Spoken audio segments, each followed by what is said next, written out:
আসসালামু আলাইকুম রহমতুল্লাহ বরকাতুহু। তে বন্ধুগণ, আশা করি আল্লাহ পাকের অসীম রহমতে সকলেই সহি সালামত আছেন।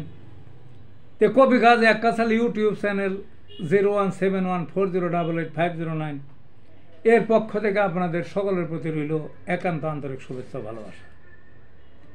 তে বন্ধুগণ, এখন আপনাদের সামনে যে বয়ানটা রাখবার চেষ্টা করব, বয়ানটার নাম হলো দায়িত্বহীন রাষ্ট্র। কি বয়ানটার নাম? বয়ানটার নাম হলো দায়িত্বহীন রাষ্ট্র। এই ধরেন আমাদের দেশটাই, আমাদের এই বাংলাদেশটাই দায়িত্বহীন রাষ্ট্র। এটা কি দায়িত্বহীন? দায়িত্ব যে নাই তা না, আছে, কিন্তু অনেক ক্ষেত্রে দেখা যায় দায়িত্ব নাই, ভাবেও না কোনো দিন। কারণ একটা রাষ্ট্রের যত জনসাধারণ আছে সব হইল তার নিয়ন্ত্রণে থাকার কথা, তার অধীনে থাকার কথা। কাগজে কলম আছে নিয়ন্ত্রণ অধীনে, তাইলে সবখানেতে তার একটা হাত থাকার দরকার, যাতে কেহই কোনো জনসাধারণ বা কোনো সম্প্রদায় বা কেহই যাতে না ঠকাইতে পারে, ঠকবাজি শিকার জানি না হয়। রাষ্ট্রকেই দায়িত্বটা নেওয়া উচিত ছিল, কিন্তু নেয় নাই। তার আমি সামান্য কয়েকটা উদাহরণ দেব। যেমন এই যে ঢাকা শহরে মানুষের দোকান ভাড়া নেয়, দোকান ভাড়া নেয় বড় লোক তো এই সমস্ত কাজ করে না। এটা চাকরি বাকরি পায় নাই বা নাই, বা ব্যবসায়ী মনোভাব, তারাই দোকানপাট ভাড়া নেয়। সারা ঢাকা শহরব্যাপী ছড়ানো ছিটানো আছে।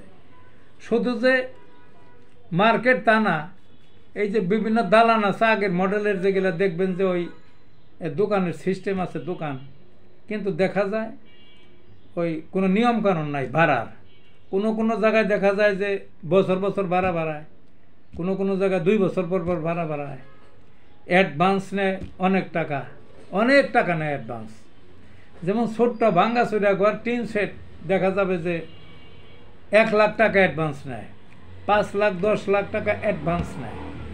মাসিক ভাড়া এতটি, তার লাভ হইল না লোকসান হইল, এটা জানার কোনো প্রয়োজন নাই ওই মালিকের।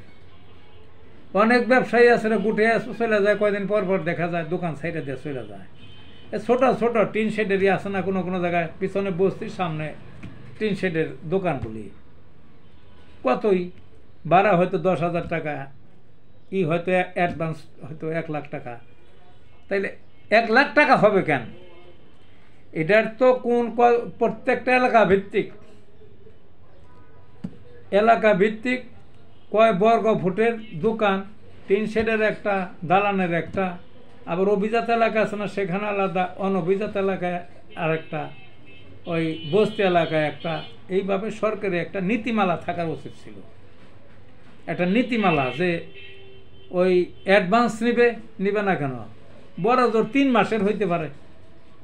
যেমন 10,000 টাকা ভাড়া থাকলে 3×10 = 30,000 হইতে পারে।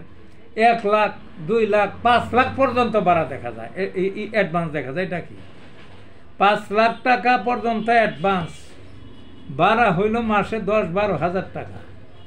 তাহলে এটা কি হইল? এত অ্যাডভান্স হবে কেন? একটা নির্দিষ্ট নিয়ম থাকবে, নির্দিষ্ট নিয়ম সরকারেরই এটা দেখতে হবে, সরকারেরই এলাকা ভিত্তিক। আগেই বললাম না যে এটা নিয়ম নীতির মধ্যে, ছকের মধ্যে রাখতে হবে, যাতে বাসার মালিকেরা, দোকানের মালিকেরা যাতে এই অনধিকার চর্চা না করতে পারে এই দোকানদারদের উপরে, ভাড়াটিয়াদের উপরে। তে দায়িত্বহীন রাষ্ট্র, দায়িত্বকেই এই সরকারকেই এই দায়িত্বটা নিতে হবে, রাষ্ট্রকেই দায়িত্বটা নিতে হবে। না হইলে জনগণ, দোকানদাররা খুব সাফারার আছে। এমনকি যে বাসাগুলা দেখবেন ভাড়া দেয়, দেখবেন কেউ অ্যাডভান্স অনেক বেশি, কেউ অ্যাডভান্স কম। আবার যে ভাড়ায় কোনো নিয়ম নীতি নাই। তো এইগুলা তো আমার সরকার বাহাদুরের কাছে অনুরোধ থাকবে, এই দায়িত্বহীন যে তকমাটা আমি দিলাম, এটা তকমাটা ঠিক আছে, তকমাটা ঘোরাইতে হবে। এগুলার এলাকা ভিত্তিক একটা নীতিমালা তৈরি করতে হবে। কত ভাড়া হইতে পারে, কত অ্যাডভান্স হইতে পারে, যাতে ঠকানোর সুযোগ না পায়। এটা তো শুধু একটা সেক্টর বললাম, এরকম আরও বিভিন্নভাবে ঠকাইতেছে, ঠকবাদি চলতেছে। কাজেই দায়িত্বহীন রাষ্ট্র থাকা চলবে না, দায়িত্ববান রাষ্ট্র আমরা কামনা করি। তো ভালো থাকুন বন্ধুগণ।